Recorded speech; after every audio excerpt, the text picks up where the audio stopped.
Bonsoir, je suis ravi de vous retrouver pour l'émission Le Micro du Soir. Aujourd'hui, je reçois Laetitia Dragan, directrice de l'ONG Free, qui vient en aide aux femmes et enfants victimes d'exploitation sexuelle. C'est la première fois, je crois, que nous traitons de ce sujet-là au Micro du Soir. Il était temps. Laetitia Dragan, bonsoir. Bonsoir. Merci d'être avec nous. Je crois que vous nous parlez depuis Brașov, où vous habitez désormais. Alors, je lis sur le site de votre association, associatiafree.org, qui est très bien fait, et vous dites vous-même dans une petite vidéo que la Roumanie reste un pays particulièrement touché par le trafic humain et l'exploitation sexuelle. Il s'agit d'un problème qui dure depuis de nombreuses années. Et ce, malgré l'arrestation de centaines de proxénètes à la tête de réseaux transnationaux. Alors, pourquoi il y a cette espèce de statu quo malheureux et toutefois, où sont les avancées dans ce domaine? Tout à fait. Donc le TIP Report, le Trafficking Person Report, qui donne un peu une évaluation de chaque pays chaque année, du coup, attentionne la Roumanie depuis plusieurs années du fait que la Roumanie, plusieurs années consécutives, on est encore le pays de top d'origine pour tout ce qui est la traite humaine ici en Europe. Donc ça, on sait que voilà. Plus que la Hongrie, que la Bulgarie, c'est vraiment par rapport au nombre d'habitants, c'est la Roumanie qui reste le premier pays. Ouais, dans les dernières années. C'est vrai que des fois, il y a la Bulgarie. C'est vrai qu'on parle aussi de la Moldavie. La Moldavie, je pense qu'il y a proportionnellement avec la population, c'est plus élevé. Mais étant donné que c'est un petit pays, du coup, il y a moins de nombre de victimes. Donc, on est vraiment un pays de top pour tout ce qui est la traite humaine. C'est vrai que vous parlez des arrestations. Il y a des arrestations qui sont faites. Il y a des progrès qui se font. Mais encore, on garde ce titre voilà, de pays d'origine numéro 1. Nous, dans notre travail, ce qu'on voit par rapport aux arrestations, oui, il y a des arrestations, il y a encore des choses qui restent à faire quand même, notamment par rapport à tout ce qui est des dommages. Il y a très peu de femmes encore en Roumanie qui, malgré ces arrestations et ces procès, réussissent à obtenir du coup des dommages et intérêts par rapport à ce qu'elles ont vécu. Ouais. Et toutefois, par rapport à votre association, mais aussi de façon plus large, vous avez observé quelques avancées quand même, ou pas du tout? Alors, on se base beaucoup sur les chiffres de l'Agence nationale contre la traite humaine, qui du coup présente des chiffres officiels. C'est une partie de la réalité qu'on voit. Il s'agit des victimes qui sont identifiées. Dans les années précédentes, on avait autour de 1000 personnes qui étaient chaque année identifiées dans cette base de données de l'agence. Et on est descendu à environ 500 personnes ces dernières années, donc presque la moitié. Donc la question est... Pardon, excusez-moi, je vous coupe. 500 personnes victimes par an? Ouais, qui sont identifiées. D'accord. Et donc la question était, est-ce que la Roumanie a fait des progrès et du coup il y a moins de victimes, ou est-ce que les victimes sont moins identifiées? Et donc il semble que le problème c'est justement l'identification, et donc ce même rapport des Américains, le TIP Report, attentionne depuis plusieurs années que la Roumanie a besoin de faire des progrès par rapport à l'identification des victimes, puisque les victimes ne sont pas très très bien identifiées. On estimerait qu'en fait le nombre de victimes identifiées, ça représenterait peut-être 1% de la réalité voilà, de ce qui se passe. Et donc le reste des personnes ne sont pas identifiées, le reste des personnes ne sont pas aidées. Et donc voilà, ça donne un autre chiffre. Oui, je comprends. Ouais. Alors, vous mentionniez cette agence et j'informerai également les auditrices et auditeurs que sur la période 2024-2028, l'État roumain a lancé une stratégie nationale contre le trafic de personnes. Dans un précédent entretien, j'ai pu consulter Silvia Tăbuscă, professeure à l'Université américano-roumaine de Bucarest et consultante en matière de lutte contre le trafic de personnes et le crime organisé, qui me disait que, comme vous le dites, il y a une sous-estimation de ces personnes victimes d'exploitation, et c'est en grande partie à cause du manque de fonds alloués à ce problème-là. Donc j'aimerais, une nouvelle fois, on est dans la dynamique, l'État qui ne prend pas complètement ses responsabilités, et heureusement qu'il y a des ONG comme la vôtre qui prennent le relais et font un peu le travail à la place de l'État. Est-ce qu'il y a un peu de ça? Tout à fait. Vous mentionnez ces fonds. Oui, il y a un plan stratégique national qui prévoit des fonds, mais pour l'instant, aucune ONG a réussi à obtenir ces fonds. Ils sont dans une idée, il y a un projet, mais... Parce qu'il vous serait alloué ces fonds, en fait. Ces fonds-là, ils utiliseraient dans le bon sens du terme, des structures comme la vôtre, spécialisées dans le domaine, pour justement mieux identifier les victimes, c'est ça. Donc vous attendez un peu que ça se débloque. En particulier par rapport à l'assistance. Ouais. Il n'y a pas eu de fonds qui ont été donnés jusqu'à présent pour l'assistance des victimes. Comme vous l'avez mentionné, l'assistance des victimes s'est faite pratiquement dans la totalité par les ONG qui travaillent ici en Roumanie.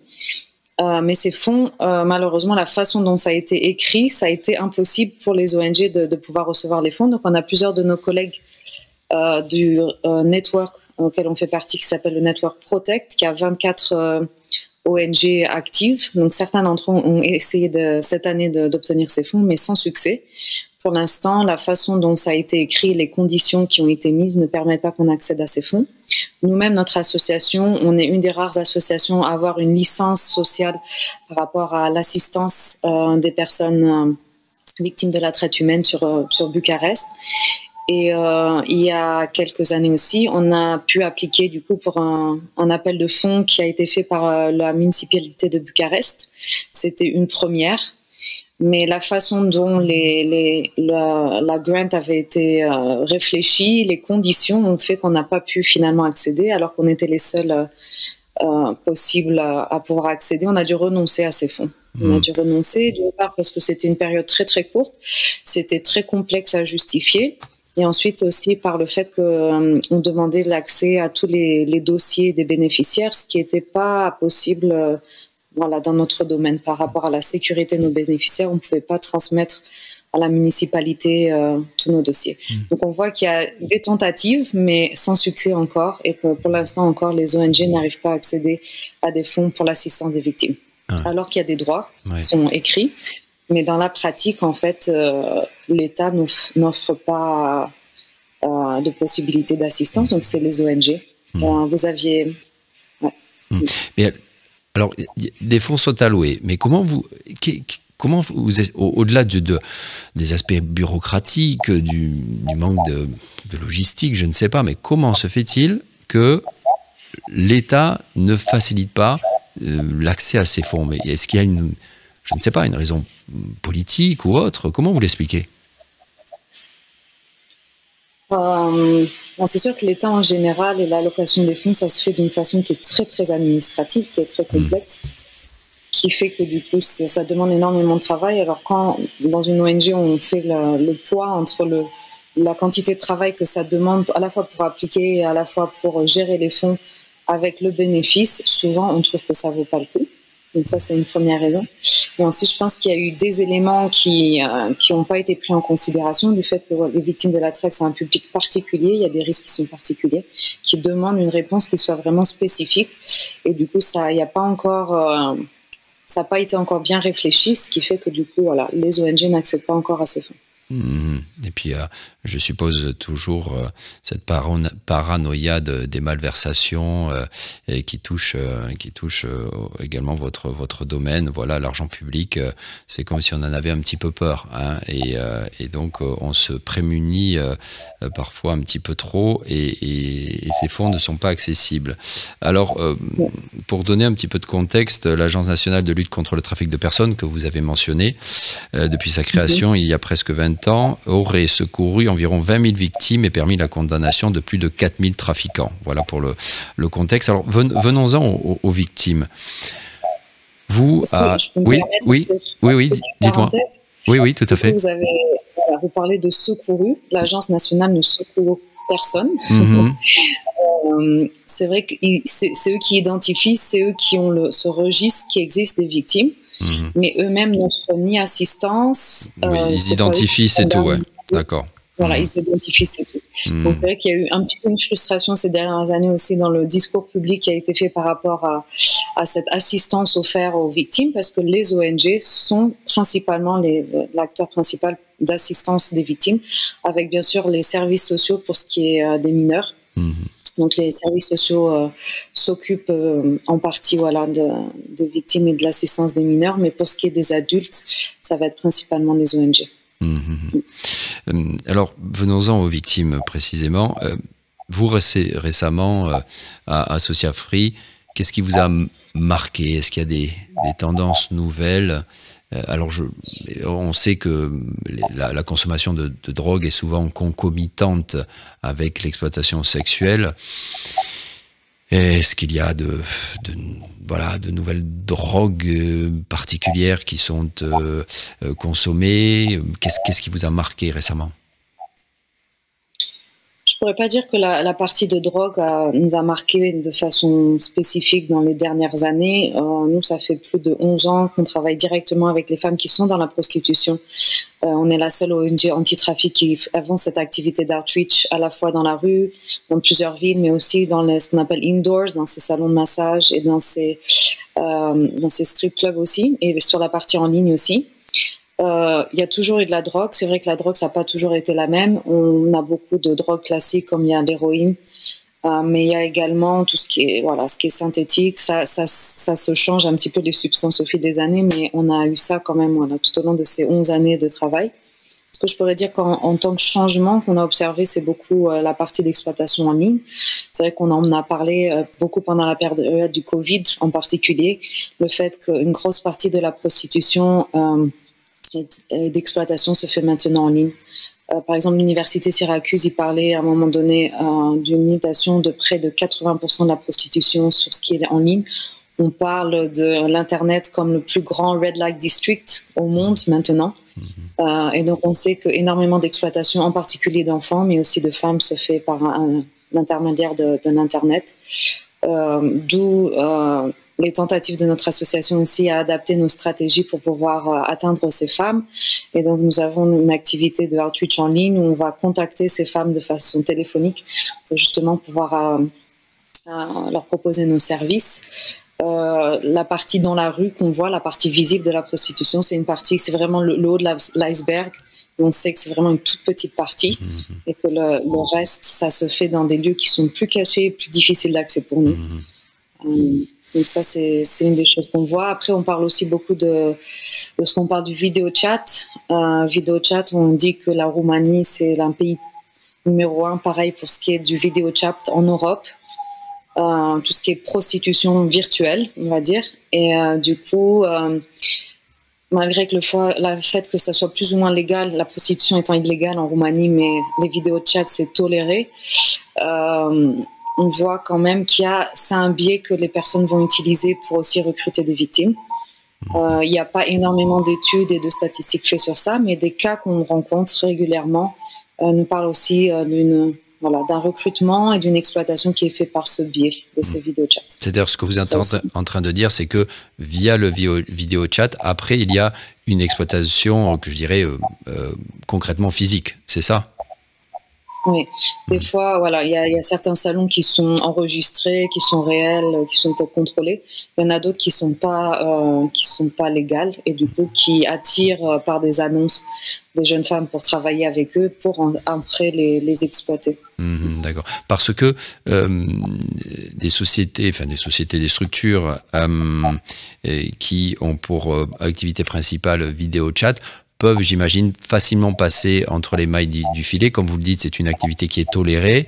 Vu que c'est virtuel, on peut faire passer ça pour du conseil, enfin, je ne sais pas comment appeler ça, mais c'est pour ça que ça passe entre les mailles du filet. Parce que, en fait, il y a un problème législatif également. Oui, c'est ça. Il faudrait être, d'après vous, beaucoup plus strict par rapport à ces structures, j'imagine. Ouais, je pense aussi. Et une chose auquel on ne parle pas très souvent, c'est aussi l'impact de cette prostitution qui se fait en ligne. On pense que c'est très différent de celle qui est physique, mais l'impact psychologique qu'on voit des femmes qui ont été actives dans ce domaine est souvent très similaire à ceux qui ont été exploités physiquement. En particulier par le fait que voilà, on demande plus de choses, les personnes se sentent plus libres quand elles sont face à un écran, donc du coup il y a une clientèle qui demande beaucoup de choses qui sont un peu hors normes, qui sont plus violentes, qui sont plus humiliantes pour les femmes, et du coup l'impact psychologique est grand. Donc il y a vraiment, j'imagine, un travail de prévention à faire, notamment vis-à-vis de ces, je pense aux étudiantes qui, pour payer leurs études ou leur loyer, se disent, bon, ma foi, il n'y a pas de contact physique, c'est que du virtuel, c'est bien payé, allons-y. Donc là, il y a vraiment un gros travail à faire de prévention pour leur dire, non, attention, il y a des conséquences psychologiques graves si vous faites ça. Tout à fait. Ils sont très bons dans le niveau de leur communication, et donc la communication qui se font souvent avec les jeunes filles, peut-être à la sortie du métro, vous avez peut-être observé les flyers qui se distribuent. Donc vraiment, il y a cette clientèle très très jeune, cet objectif d'attirer des jeunes, en disant que voilà, c'est un travail psychologique, ça donne, il y a le empowerment des femmes derrière tout ça. Tu fais juste ce que tu veux, et donc t'es pas obligé d'aller plus loin si tu souhaites pas te déshabiller, tout ça. Mais en fait, on sait que la réalité, la pression pour faire l'argent, c'est justement en faisant des choses qui te compromettent. Et du coup, avec un impact. Et donc la prévention, c'est très important. Je me rappelle en particulier un lycée dans la ville de Reghin qui du coup n'avait pas énormément d'opportunités pour les jeunes femmes qui sortaient du lycée. Il n'y avait pas d'université, il n'y avait pas d'opportunités de travail. Et j'avais demandé combien d'entre elles auraient considéré faire du vidéo chat, et j'ai été vraiment surprise que la grande majorité de la classe du coup a levé la main sans savoir de quoi il s'agissait vraiment, en ayant l'impression que voilà, c'est un métier qui rapporte bien et qui ne demande pas grand-chose. C'est une idée qu'on présente beaucoup aux jeunes. Et j'imagine que il y a aussi le problème de l'autre bout de la chaîne, c'est-à-dire ceux qui consomment ces vidéos chats qui ne sont pas nécessairement en Roumanie, qui peuvent être n'importe où à travers le monde, d'autant plus que les jeunes roumaines sont souvent très, très à l'aise dans les langues étrangères, donc j'imagine que voilà, s'attaquer par contre à ceux qui consultent et qui demandent ce genre de service, c'est un peu mission impossible. C'est un peu mission impossible. Je pensais notamment à une information, parce que je reviens de Norvège. Du coup, la Norvège, qui est un pays nordique, qui a une législation nordique par rapport à la prostitution, tout comme la France d'ailleurs, qui punit du coup le client, mais qui sont vraiment dépassés par le fait qu'ils disaient que l'année précédente, plusieurs milliers de Norvégiens avaient fait appel dans différents pays à une prostitution en ligne, mais des abus sexuels auprès des enfants live, payés, qui sont faits par les familles. Et donc il y avait un cas de plusieurs milliers de ce genre de crime qui a été fait par les Norvégiens, mais du coup très très difficile de condamner.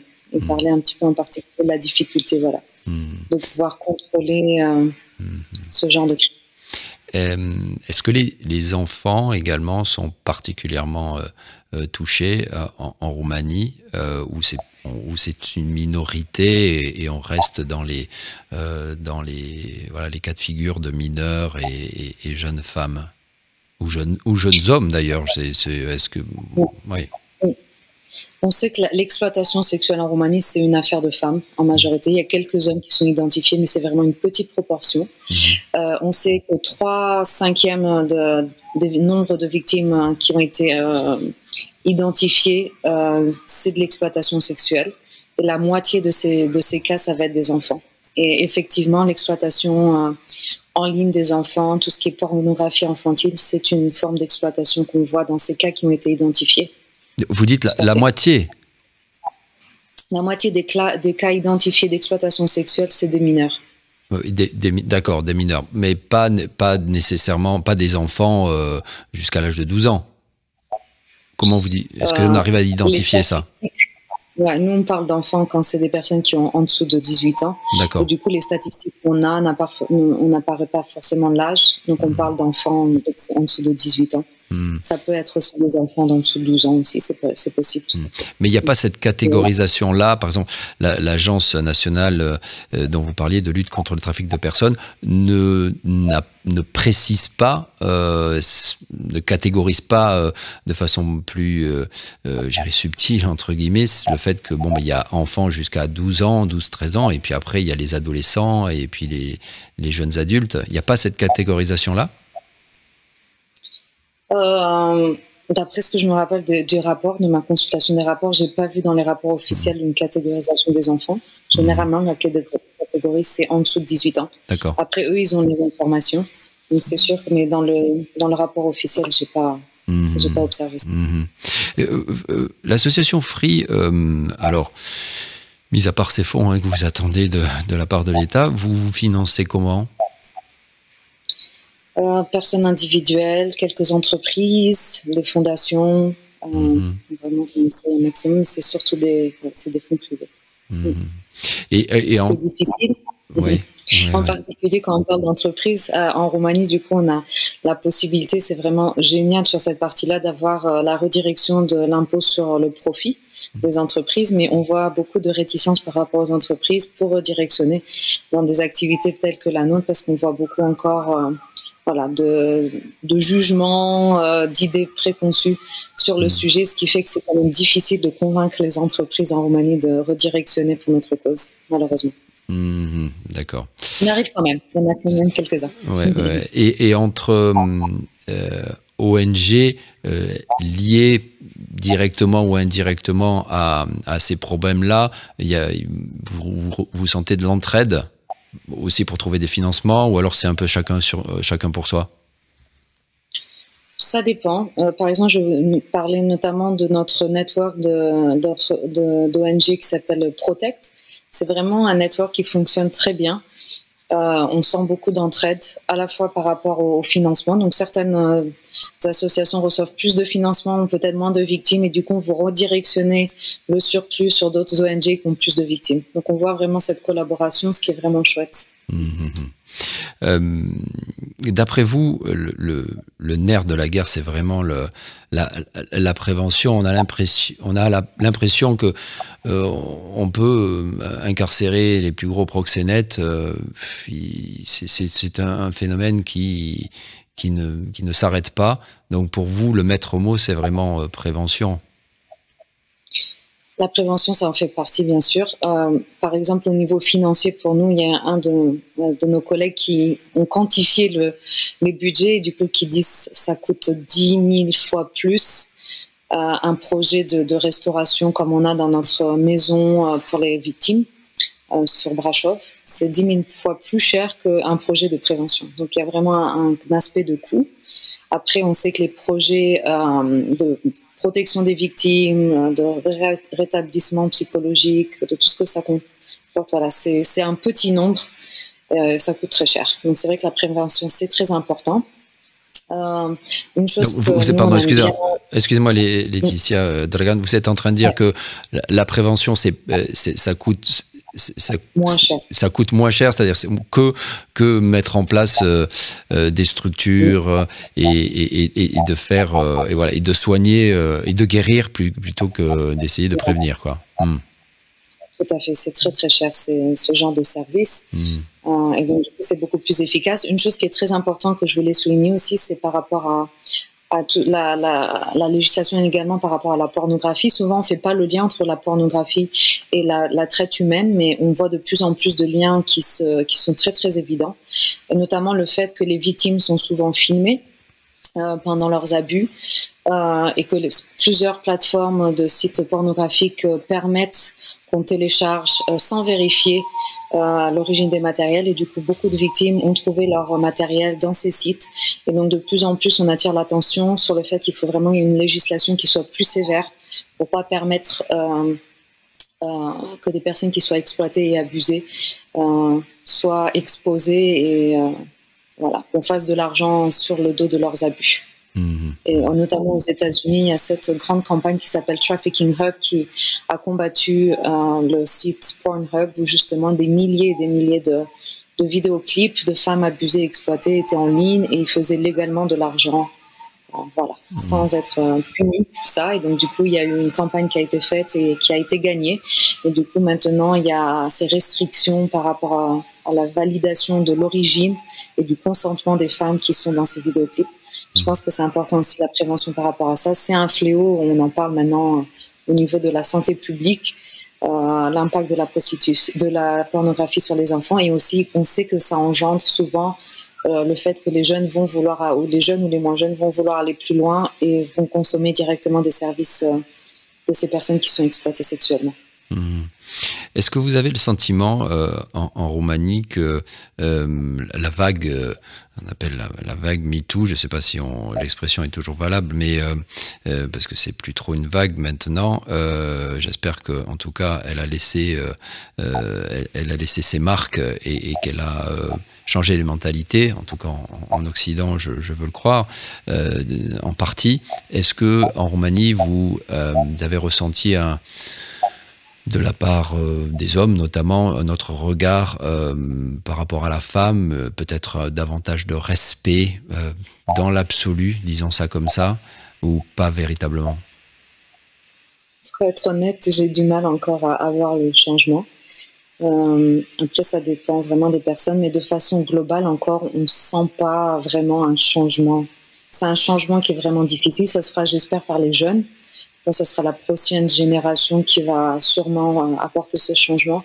Mais on est vraiment confronté à une mentalité patriarcale où l'abus est encore toléré de façon générale.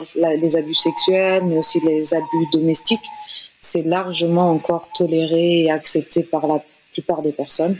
Donc on est encore avec des mentalités qui ont besoin d'être changées. Je pense que ce sera les jeunes et les prochaines générations qui vont apporter ce changement. Ça me fait peur. Prise de conscience. Mais voilà, c'est difficile à changer une mentalité qui est vraiment très ancorée depuis des générations. Une dernière petite question, Laetitia Dragan. Je reviens à votre site qui est très bien fait, hein, comme je l'ai dit, je crois. Vous mentionnez à un moment donné que Dieu est au centre de votre travail, c'est-à-dire? On est une association avec des valeurs chrétiennes. Les personnes qui travaillent, du coup, on a ces valeurs. Et donc, on considère que la personne a plusieurs facettes. On parle de cette restauration holistique. Et donc, la partie spirituelle, on pense qu'aussi l'abus, l'exploitation a un effet sur la partie spirituelle de l'homme. Et donc, nous, on offre la possibilité aux personnes qui le souhaitent et qui sont ouvertes pour ça aussi à recevoir cette restauration au niveau spirituel. D'accord. Eh bien, Laetitia Dragan, j'ai été ravi de vous avoir au micro du soir. Il était nécessaire de vous rencontrer et d'avoir votre témoignage. Merci beaucoup. Merci beaucoup à vous. Et espérons que ces fonds dont vous parliez se débloqueront rapidement. Merci Laetitia Dragan. Chères auditrices, chers auditeurs, c'est tout pour ce soir. Je vous souhaite un excellent week-end. Week-end Placout. Au revoir.